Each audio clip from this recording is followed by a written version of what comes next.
আগের ভিডিওতে তোমাদের সাথে আমি শেয়ার করেছিলাম আমরা অলরেডি দার্জিলিং এ ঢুকে গিয়েছি। এরপর আমরা চলে এসেছিলাম আমাদের হোটেলে। আমাদের হোটেলটা যেহেতু আগে থেকেই বুক করা ছিল তাই হোটেল খোঁজা নিয়ে আমাদের কোনো রকম সমস্যায় পড়তে হয়নি। কিন্তু আমাদের এই রুমটা নিয়ে অনেকটাই ঝামেলা পোহাতে হয়েছিল। প্রথমে যেহেতু ঠিক ছিল আমরা 3 জনে আসবো সেই কারণে এই রুমটা বুক করা হয়েছিল। আমরা এখানে আসার পর বলেছিলাম আমাদের এই রুমটা চেঞ্জ করে 2 জনের মতো একটা রুম দিতে, কিন্তু ওনাদের বক্তব্য ছিল এই রুমটা ছাড়া আর কোনো রুম এখানে অ্যাভেলেবেল নেই। অগত্যায় আমাদের এখন এই রুমটাতেই থাকতে হবে। আমাদের রুমটা ছিল কিন্তু খুবই সুন্দর, এর সাথে একটা ছোট্ট মতো ব্যালকনিও ছিল যেখান থেকে সামনে তাকালেই দেখা যাচ্ছে সুন্দর পাহাড়। অফ সিজনে এই রুমটার প্রাইস থেকে 1000 থেকে 1500 টাকার মধ্যে, কিন্তু সিজনের সময় এই রুমটার প্রাইসই হয়ে যায় ডবল। রুম থেকে ফ্রেশ হয়ে এবার আমরা যাচ্ছি বাইরে। আমাদের হোটেলটা ছিল দার্জিলিং এর ম্যাল রোডের ক্লক টাওয়ারের একদম সামনে। এই মুহূর্তে আমরা যাচ্ছি ম্যাল রোডের দিকে। এতদিন যেই জায়গাটা ফোনের এপার থেকে দেখেছি আজকে সেটা চোখের সামনে দেখতে যাব, তার জন্য মনের ভেতর একটা অদ্ভুত আনন্দ কাজ করছে। ওই যে সামনে জল করছে কেভেন্টাসের সামনে দিয়ে এবার আমরা হেঁটে যাব। দার্জিলিং শহরটা কিন্তু প্রচন্ড সাজানো গোছানো। প্রথমবার যাওয়া মাত্রই আমি কিন্তু এই শহরটার প্রেমে পড়ে গেছি। চারিদিকটা এত সাজানো গোছানো আর সুন্দর, একবারের জন্য তো মনে হলো আমি হয়তো ভারতবর্ষের বাইরে চলে এসেছি। আর এই যে দার্জিলিং এর এখন সব থেকে ফেমাস সেলফি জোন হোপ, যার সামনেটা ছবি তোলার জন্য এখন কত লাইন দেখো। এই মুহূর্তে হোপের সামনে ঠিক এইরকম ভিড় আছে, আমি আর ভাই চলে যাচ্ছি। তাই আমি আর ভাই আপাতত সামনের দিকে এগিয়ে চলছি। যদি পসিবল হয় পরে ছবি তুলবো, না হলে tata bye bye see you. ঠান্ডায় জমে যাচ্ছি জাস্ট। আর এখানে 50 টাকার হ্যান্ড গ্লাভসগুলো চাইছে 150-200 টাকা। এখন মনে হচ্ছে এটা হ্যান্ড গ্লাভস বাড়ি থেকে নিয়ে আসলে ভালো হতো। পুরো লাল হয়ে যাচ্ছে পুরো।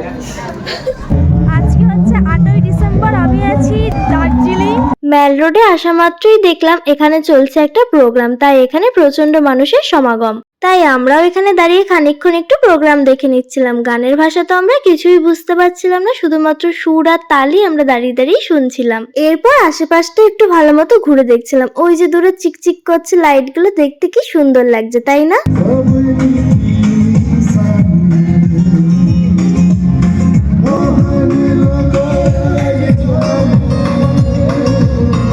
এখানে কিছুক্ষণ দাঁড়িয়ে থাকতে থাকতে বুঝলাম যত সময় যাচ্ছে তত যেন ঠান্ডাটা বাড়ছে। আমরা বাবু 40-42 ডিগ্রি টেম্পারেচারে থাকা মানুষজন, হঠাৎ করে কেউ যদি 7 ডিগ্রি টেম্পারেচারে এসে ফেলে দেয় তাহলে সেই ঠান্ডাটা কি করে সহ্য করি বলতো?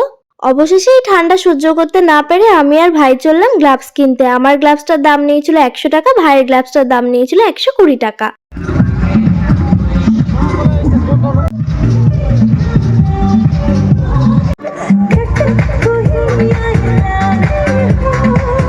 দার্জিলিং এ আসার পর প্রথম দিনের সন্ধ্যাটা যে আমাদের এত সুন্দরভাবে কাটবে আমরা এটা আশাই করিনি। প্রচন্ড পরিমাণে শীত করছিল, তাই আমি আর ভাই চলে গিয়েছিলাম একটু শীত থেকে বাঁচতে। আমরা নিয়ে নিয়েছিলাম 2 কাপ এলাইচি চা। এখানে এক কাপ চায়ের দাম নিচ্ছিল 30 টাকা করে। চাটা মুখে দেয়া মাত্রই মনে হচ্ছিল যেন স্বর্গ। রুম থেকে বেরোনোর আগেই আমার এত শীত করছিল, আমি তো তখনই 2টো মোটা সোয়েটার পরে নিয়েছিলাম আর উপর দিয়ে নিয়ে নিয়েছিলাম এই জ্যাকেটটা।